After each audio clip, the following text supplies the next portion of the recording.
Va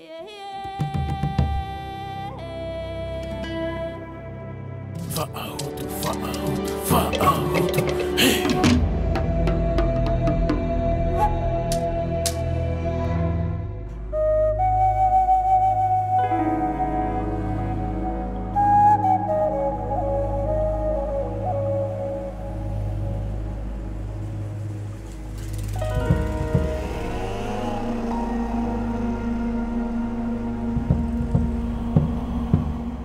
Je suis Veya Rikong, je suis fabricant de tofu et je cultive des gemmes de soja. Que cette pierre-là soit chez moi prouve que je suis un fabricant de tofu. Ça appartenait à mon grand-père. Mon grand-père est arrivé de Chine. C'était un coulis qui était arrivé pour travailler dans les champs de canne à sucre à Timano, mais faute de faillite de la société Stewart pour le champ de canne à sucre, il a été emprisonné. Donc on l'a ressorti de prison. Pour pouvoir payer sa taxe de séjour, il a eu l'idée de fabriquer du tofu, d'abord de le commercialiser avec ses compatriotes, les autres coulis, et ensuite, petit à petit, il a touché le marché polynésien. Et c'est comme ça que notre marque, Kongyo Tofu, a eu une certaine notoriété. Mon père a repris et bon, en 2018, officiellement, j'ai repris les affaires.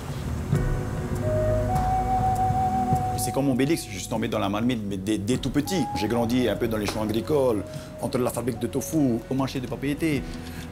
Donc j'ai baigné dans cette ambiance-là. J'ai fait mes premières preuves en 2004, j'avais 14 ans, mes parents sont partis en Chine.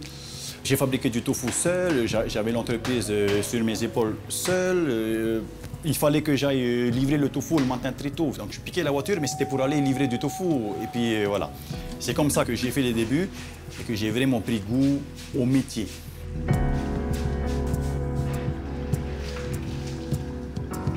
Mon père c'était quelqu'un de dur, c'était à la dure. Tous les matins, il me déposait à 4 h du matin à l'école des frères. Et puis à 6 h, quand le soleil se levait, que j'allais à l'école des frères, je revenais au marché vers 2 h 30, il venait me récupérer là-bas. Il ne fallait rien dire. Hein. Et quand je revenais, ce n'était pas les devoirs d'abord, hein, c'était le tofu.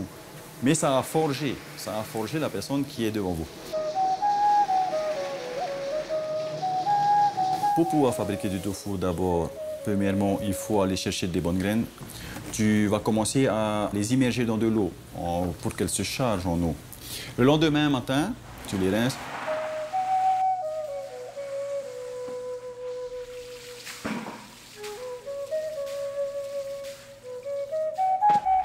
Tu broies les graines, tu vas obtenir une pâte, tu cuis tout ça. Dès que c'est bien bouilli, on va centrifuger tout ça. On va obtenir du lait de soja. À partir du lait de soja, on va pouvoir décliner ça en plusieurs gammes de produits, du tofu soyeux, du tofu ferme, du tofu frit et tout.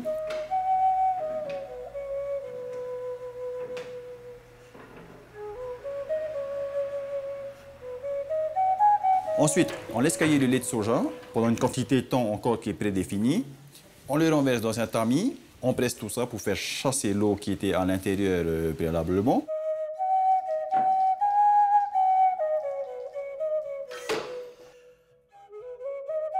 Et à partir du moment où le bloc est assez ferme, on va couper tout ça en cubes, on va refroidir tout ça et voilà, vous obtenez du tofu. Une journée de travail, hein, on va dire 13 heures de travail pour avoir un tofu. Hein. On commence la production à 3 h du matin et on termine à 17 h, 18 h, 19 h, 20 h même, parce qu'on a les livraisons et tout. Mais normalement en production, on a à peu près 13 à 14 heures de production. Les techniques n'ont pas changé, pas du tout. Le savoir-faire est toujours là. Les gestes sont répétitifs, ils seront toujours là. C'est seulement qu'il faut moderniser tout ça et intégrer toutes ces techniques-là à l'ère dans laquelle nous vivons actuellement. C'est ce que j'essaye de faire.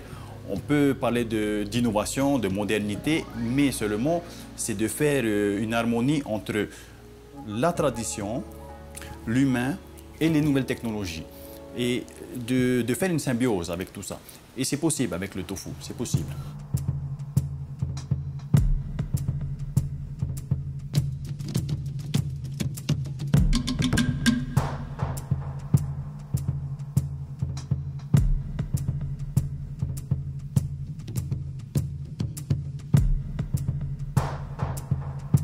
Je Je suis Hautia Prokop, gérante de la société Taishen Tasty dans l'agrotransformation et on développe des chips, des fruits secs et des confitures.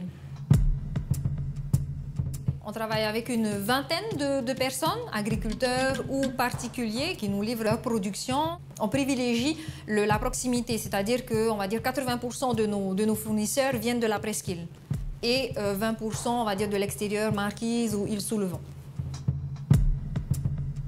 Le challenge à relever, en fait, il y en a plusieurs en fonction de l'évolution de notre avancée. Les premières années, c'était vraiment la mise en place. L'année suivante, c'était vraiment apprendre le métier, la connaissance et la maîtrise du métier en lui-même. Et aujourd'hui, je dirais plus que c'est consolider ce qu'on a mis en place pour faire en sorte que ça glisse et que ça roule de manière plus lisse. Une autre grosse difficulté aussi dans ce métier, c'est que en fait, c'est comme si on était au milieu et on doit toujours être en équilibre. Donc du coup, on doit équilibrer entre l'approvisionnement et l'écoulement. Donc il faut en même temps que si on a une grosse production, il faut qu'on s'assure que les produits s'écoulent bien. Donc du coup, il faut qu'on renforce la communication. Et inversement, quand ce n'est pas la saison, par exemple, de certains fruits et légumes, ben, on doit essayer de trouver d'autres produits pour compenser. C'est tout ça en fait en même temps et c'est ça qu'il faut consolider parce que comme on est jeune, donc on ne sait pas ce que sera fait demain, donc on est obligé de toujours être, on va dire, au top tous les jours, quoi. Alors dans la gamme chips, on a choisi un procédé de friture sous vide. Donc en fait, on cuit les chips à basse température, ce qui nous permet en fait de garder tous les nutriments des taros, des ourous et des umara. Et une deuxième étape dans le procédé de chips, c'est que on extrait l'huile en surface des chips et ça nous permet d'avoir des chips moins grasses.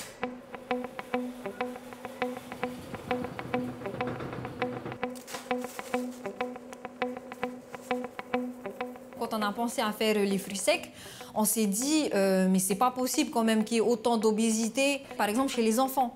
Et pourquoi pas créer alors un goûter à partir de fruits locaux facile à consommer, qui se garde longtemps. Et donc du coup, on a réussi à proposer une nouvelle forme de produits locaux comme la goyave, le corusol, mais sous forme de bonbons. Donc je pense oui que c'est de la valorisation. Le métier en lui-même, je trouve, le fait d'être entrepreneur et travailler dans ce domaine-là, c'est pas évident. C'est voilà, physiquement, enfin on va dire, c'est quand même du boulot. Il faut pas dormir.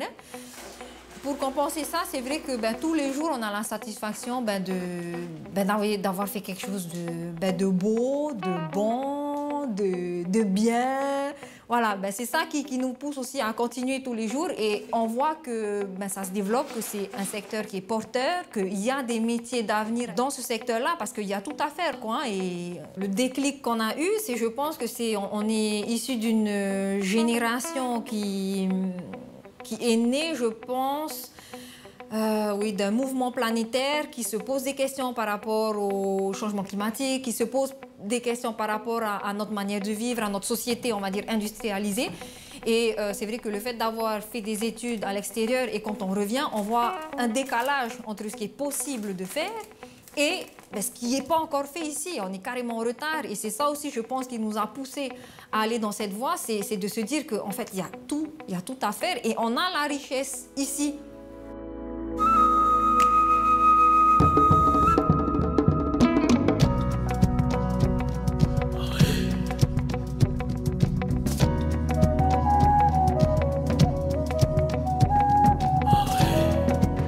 Nous avons créé un GIE, un groupement d'intérêt écologique et économique qui s'appelle KAIPEKA, qui est l'ancien nom de l'unité de transformation qui a été créée en 2006 par Anokohi. Anokohi, là où il y a les fruits, la belle matière première.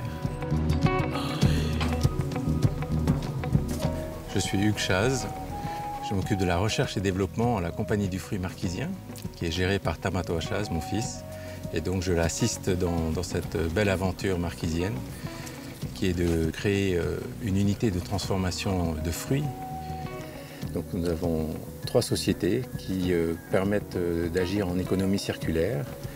Et comme cette industrie génère quelques déchets, nous avons pensé à recycler, à coproduire et à se servir de tout ce que nous avons, et ainsi de suite.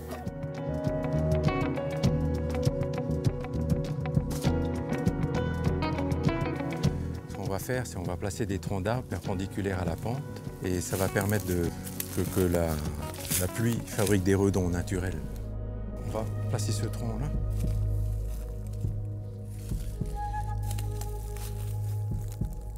Celui-là.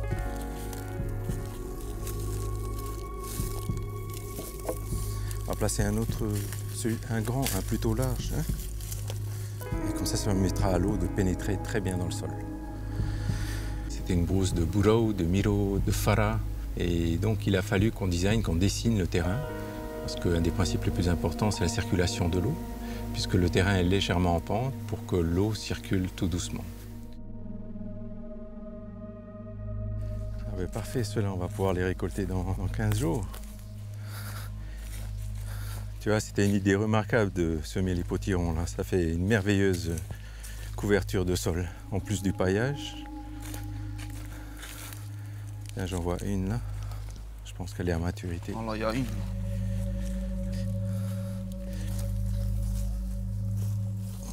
Allez, on va ramener ça à l'usine.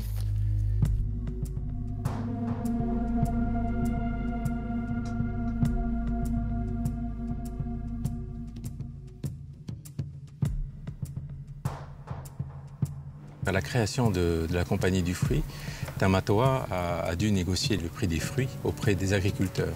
Parce que nos principaux concurrents en matière de purée de fruits sont des produits importés. Et il a fallu qu'on aille convaincre quasiment un par un chaque agriculteur pour leur acheter des fruits à un prix qui à la fois nous accordait et leur agréait. Ça, c'était très important pour la suite de l'usine. On a commencé avec une vingtaine d'agriculteurs et maintenant nous sommes à plus de 120 agriculteurs et ça, on en est très heureux.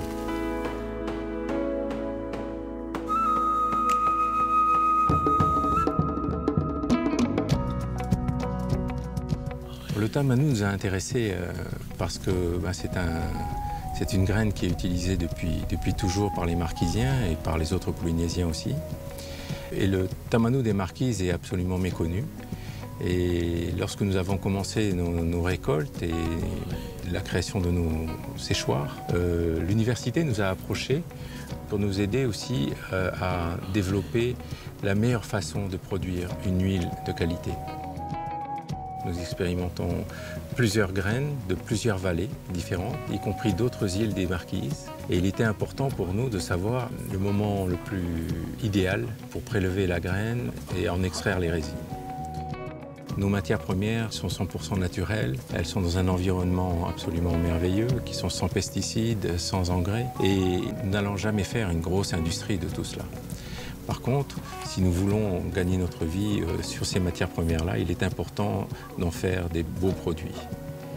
Et de la meilleure façon et de la façon la plus écologique et la plus économique possible.